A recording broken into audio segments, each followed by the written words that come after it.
Hello everyone. आज की class के अंदर हम डिस्कस करेंगे, डिटेल में पढ़ेंगे aldol condensation reaction. Aldol condensation एक इम्पॉर्टेंट रिएक्शन है जो कि आपकी एल्डिहाइड कीटोन चैप्टर्स में आती है। वैसे बहुत सारी कंडेंसेशन होती हैं, परकिंस कंडेंसेशन, क्लेजन कंडेंसेशन, लेकिन उन सब में जो नीट के पॉइंट से सबसे ज़्यादा इंपॉर्टेंट है या जेई के पॉइंट से भी जो सबसे ज़्यादा इंपॉर्टेंट है वो है एल्डोल कंडेंसेशन।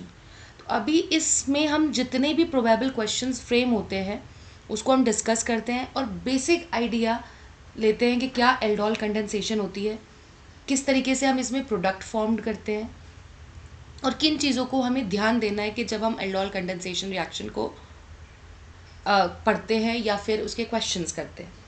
चलिए तो शुरू करेंगे अपना एल्डोल कंडेंसेशन रिएक्शन। देखिए शुरू करेंगे। देखिए बेटा, सबसे पहले एल्डोल कंडेंसेशन रिएक्शन हमारे पास दो तरह से होती है। एक होती है simple aldol, simple aldol condensation. तो सिंपल एल्डोल कंडेंसेशन होगा जब हमारे पास सेम टाइप ऑफ एल्डिहाइड या कीटोन होगा। ठीक है, मैं यहाँ पर लिख देती हूँ, सेम एल्डिहाइड हो या कीटोन हो। इसका मतलब कोई भी एल्डोल कंडेंसेशन रिएक्शन अगर आपको करनी है तो वो किस में होगी, हमारे पास एल्डिहाइड और कीटोन में।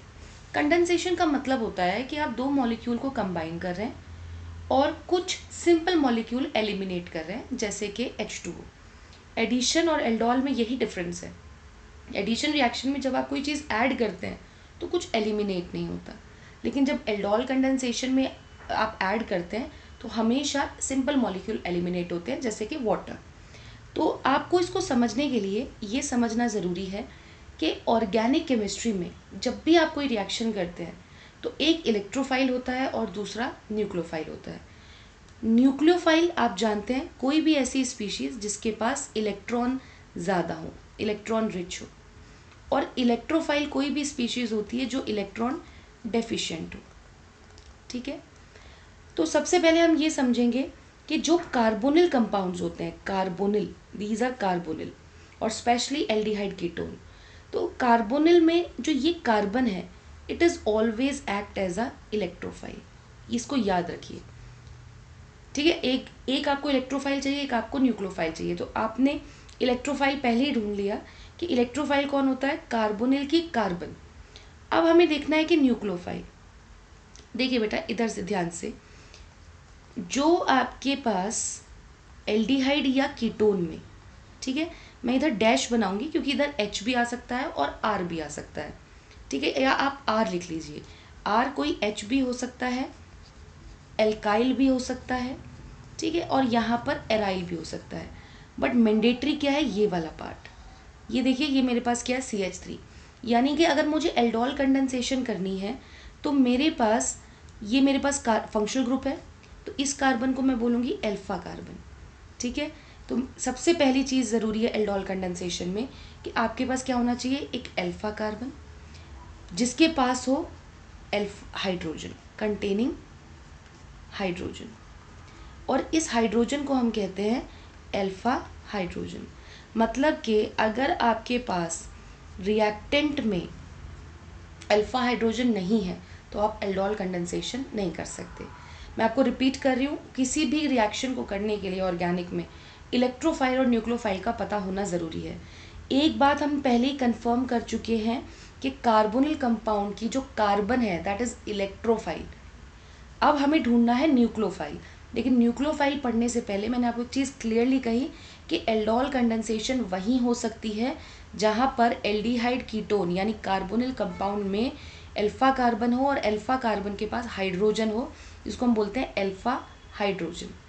अब ध्यान रखिएगा, ड्यू टू स्ट्रॉन्ग इलेक्ट्रॉन या -I इफेक्ट कह सकते हो ऑफ किसका, C डबल बॉन्ड O का, strong -I effect of C double bond O, alpha hydrogen become acidic, alpha hydrogen become acidic.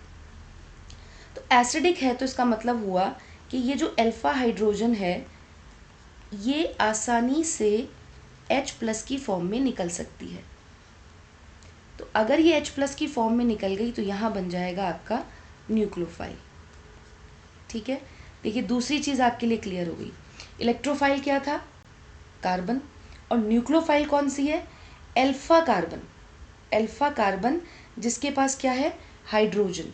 Alpha carbon hydrogen आपकी न्यूक्लियोफाइल है, right.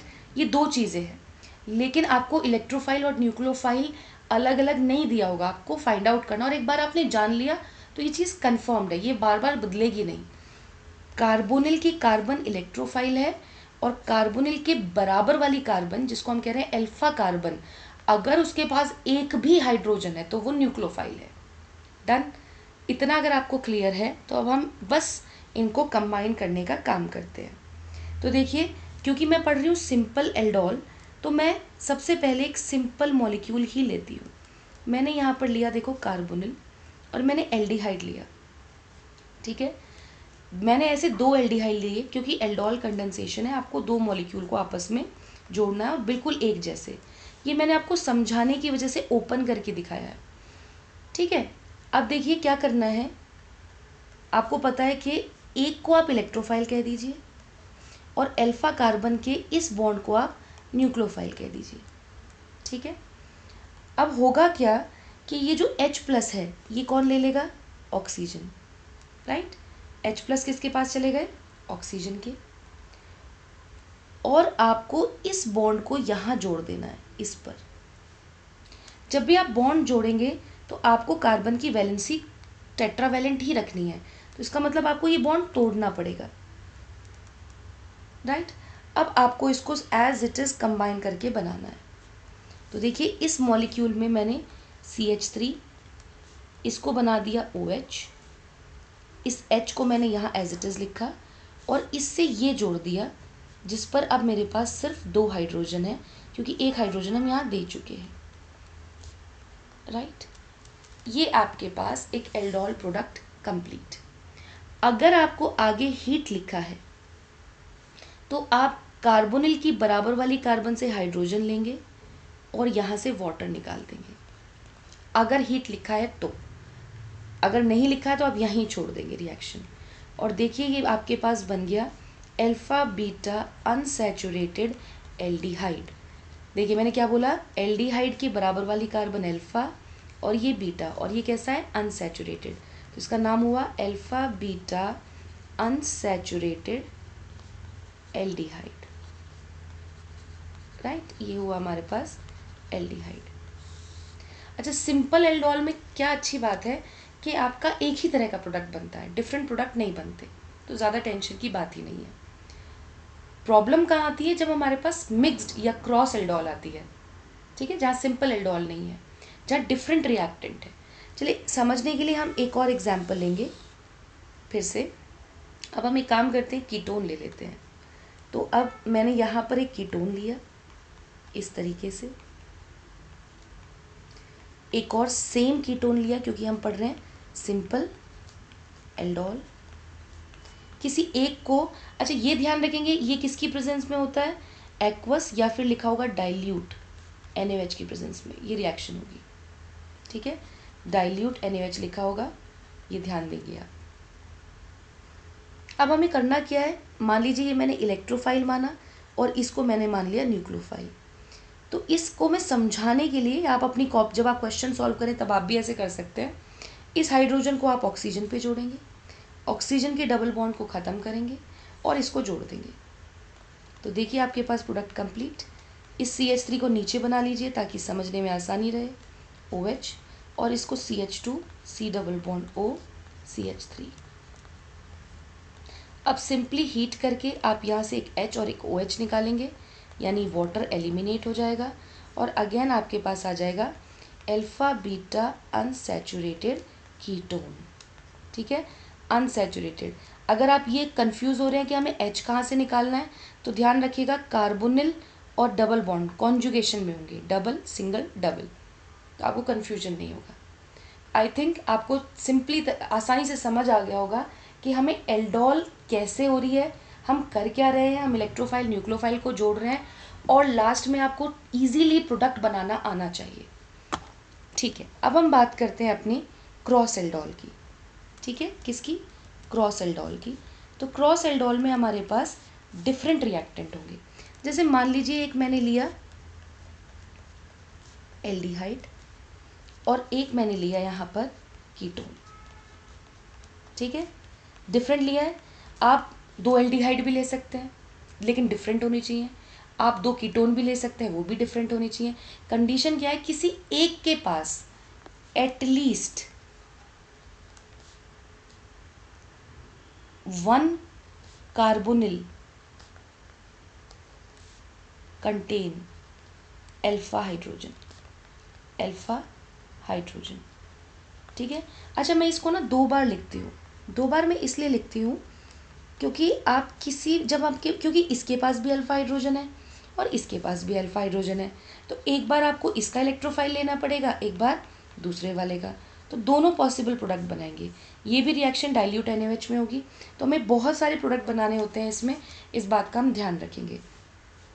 तो देखिए बेटा, पहले अगर मैं इसको इलेक्ट्रोफाइल मान रही हूँ और इसको न्यूक्लियोफाइल, तो अगेन इसके एक H को मैं इधर जोड़ दूंगी, डबल बॉन्ड ख़त्म कर दूंगी और इसको एज इट इज़ पे कंबाइन। तो देखिए आपने प्रोडक्ट बना लिया, OH H CH2 CO CH3। ठीक है, अब क्या करिए, इसको मानिए न्यूक्लियोफाइल और इसको मानिए इलेक्ट्रोफाइल। तो इसको फिर से आप ऐसे लिख दीजिए, जिसको आप न्यूक्लियोफाइल मान रहे हैं इस पर लगाइए आप H, डबल बॉन्ड करिए ख़त्म और इसको जोड़ दीजिए एज इट इज़। ठीक है, तो जिसको मैं इलेक्ट्रोफाइल मान रही हूँ मैं समझने के लिए उसे आगे लिख लेती हूँ, आसानी रहेगी बनाने में, और कोई रीज़न नहीं है। आप ऐसे इसको बाद में भी लिखना चाहें तो भी कोई फ़र्क नहीं पड़ेगा। इससे मैंने जोड़ दिया CH2, just a minute,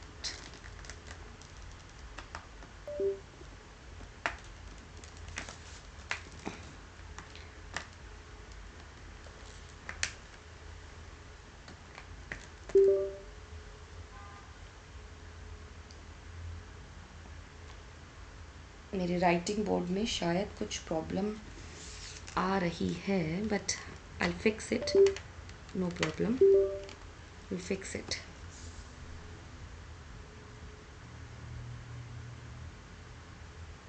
okay, now it's fine.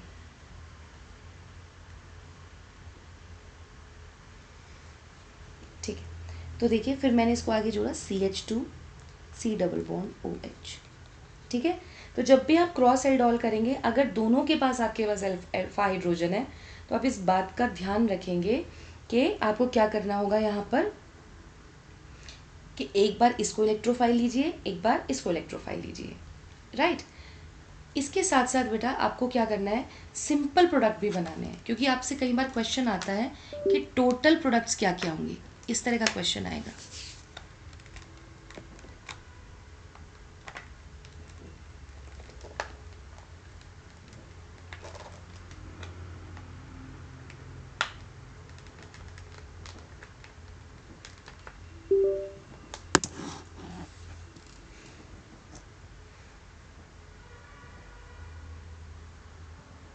Okay, तो हमने क्रॉस तो प्रोडक्ट बना लिए हैं, अब हम सिंपल प्रोडक्ट्स भी बनाएंगे साथ साथ। तो सिंपल में एक बार मैं दोनों एल्डिहाइड लूँगी,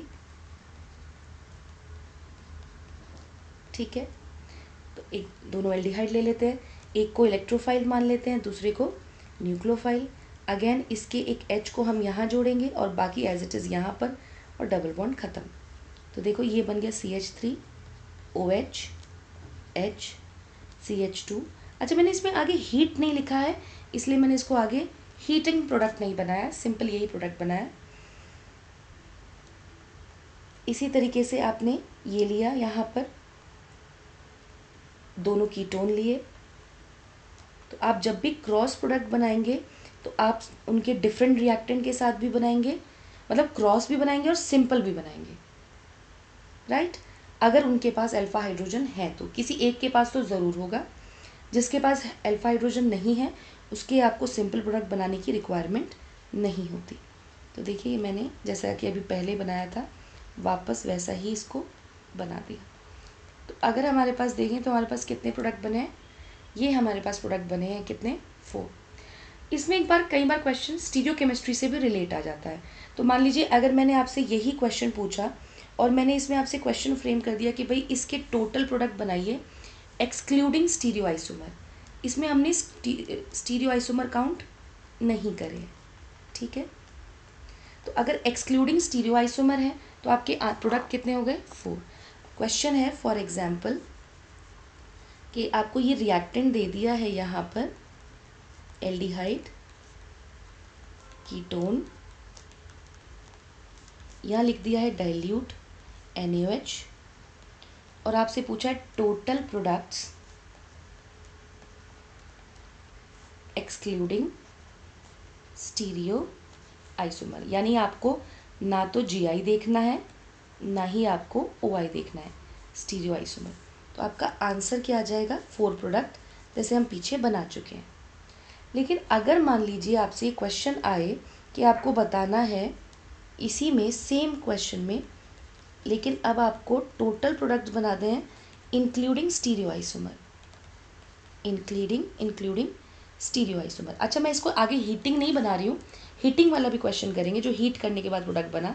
अभी सिर्फ हमने विदाउट एलिमिनेशन वाला प्रोडक्ट बना रहे हैं। अगेन मेरा क्वेश्चन है कि टोटल प्रोडक्ट्स बताइए इंक्लूडिंग स्टीरियो आइसोमर्स, राइट। तो अभी हमारे प्रोडक्ट्स जो बने हैं मैं उनको यहाँ पर बना लेती हूँ। जो हमारे पॉसिबल प्रोडक्ट्स हैं, देखिए मैं आपको बता चुकी हूँ कैसे कैसे कौन कौन से प्रोडक्ट बने हैं। इन्हीं 4 प्रोडक्ट्स को मैं वापस बना रही हूँ। तो एक हमारे पास यहाँ पर जो प्रोडक्ट है वो है ये OH H CH2 C double bond O CH3। एक प्रोडक्ट ये था हमारा। दूसरा प्रोडक्ट हमारे पास है CH3 OH CH3। अगर आप प्रैक्टिस करेंगे तो आप भी इतनी जल्दी प्रोडक्ट बना सकते हैं। आपको आइडिया लग जाएगा आप कहाँ कैसे जोड़ रहे हैं, ये प्रैक्टिस से आएगा आपको। ऐसा नहीं है कि आपने एक बार रिएक्शन पढ़ी और आपने प्रोडक्ट बना लिया इतनी जल्दी। इसके लिए आपको बस थोड़ी सी प्रैक्टिस रिक्वायर है। प्रैक्टिस करिए, क्वेश्चंस करिए। बिना क्वेश्चन के आप टॉपिक में कभी कमांड नहीं गेन कर पाएंगे, इसलिए प्रैक्टिस करना बहुत ज़रूरी है। कॉन्सेप्ट्स को समझो, कैसे प्रोडक्ट बनते हैं ये समझो, और कैसे आपको फाइनल प्रोडक्ट बनाना है, क्या क्या इससे क्वेश्चन फ्रेम किए जा सकते हैं। जैसे कि अभी हम फिलहाल 2 क्वेश्चन देख चुके हैं, एक्सक्लूडिंग स्टीरियो आइसोमर और इंक्लूडिंग स्टीरियो आइसोमर। इस तरीके से आपको क्वेश्चन प्रैक्टिस करना ज़रूरी है। तो अभी मैं डायरेक्टली बना रही हूँ क्योंकि मैं आपको पहले ही ये बता चुकी हूँ। और ये मेरा राइटिंग पैड मुझे बार बार परेशान कर रहा है, बट कोई नहीं, हम इसे ठीक करके क्लास कंप्लीट ही करेंगे अपना ये टॉपिक।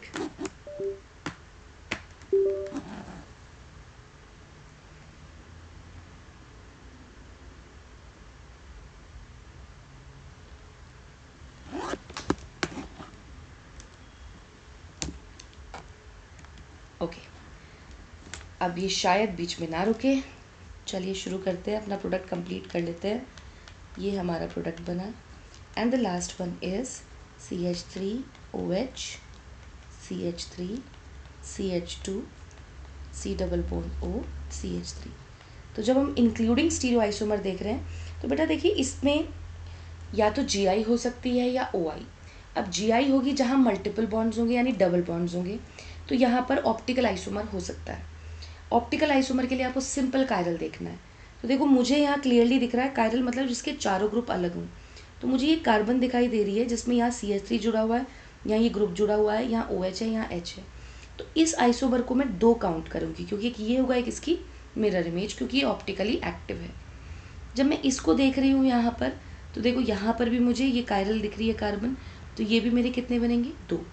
लेकिन इधर देख रहे हैं आप, ये कायरल नहीं है।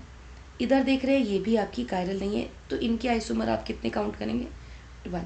तो इसका आंसर आएगा हमारा कितना? 6, राइट। इस तरीके से आपको ये क्वेश्चन करना है, ठीक है। अब मान लीजिए आपको क्वेश्चन दिया है इस तरीके से, सेम रिएक्टेंट ले रही हूँ मैं, लेकिन अभी हम थोड़ा सा चेंज करेंगे। डाइल्यूट NaOH A बना, और फिर हमने हीट कर दिया B बना। मैंने ये पूछा ये टोटल प्रोडक्ट्स कितने बनेंगे? Total products including stereo isomer, including stereo isomer. तो देखिए मैं पहले इनके सिंपल प्रोडक्ट बनाती हूँ, फिर आपको क्या करना है, इनको हीट कर देना है सिंपली,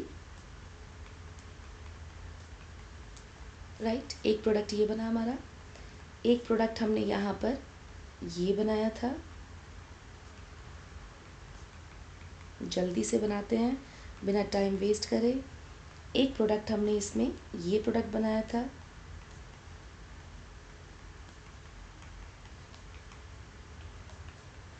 एक प्रोडक्ट हमने इसमें ये बनाया था। इसको थोड़ा ठीक से बनाते हैं।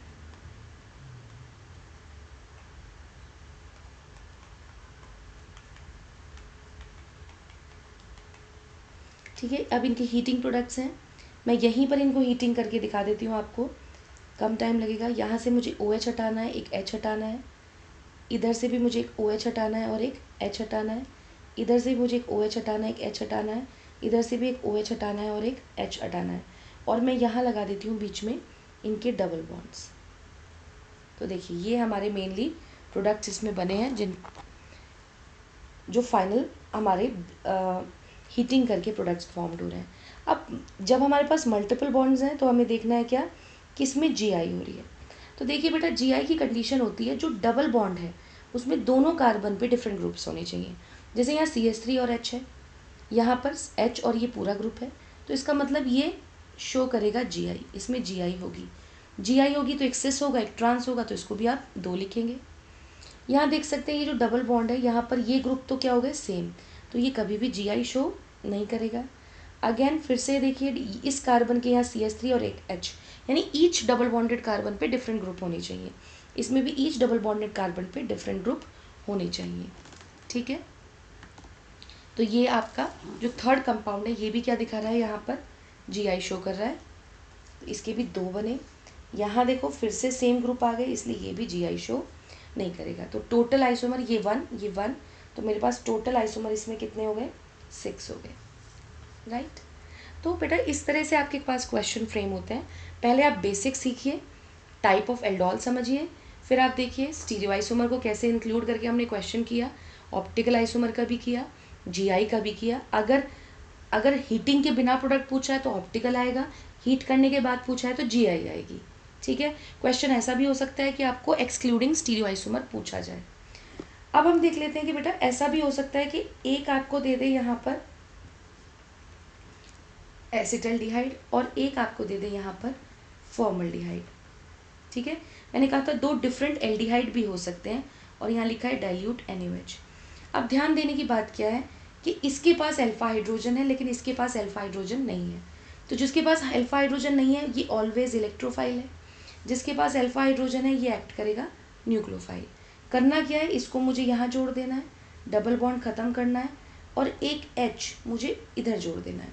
तो मैं डायरेक्टली प्रोडक्ट बना दूंगी। ये देखिए मेरे पास प्रोडक्ट बना, यहाँ पर हमने जोड़ा H, ये OH बन गया, इसका एक H इधर, और ये जुड़ गया CH2 C double bond OH।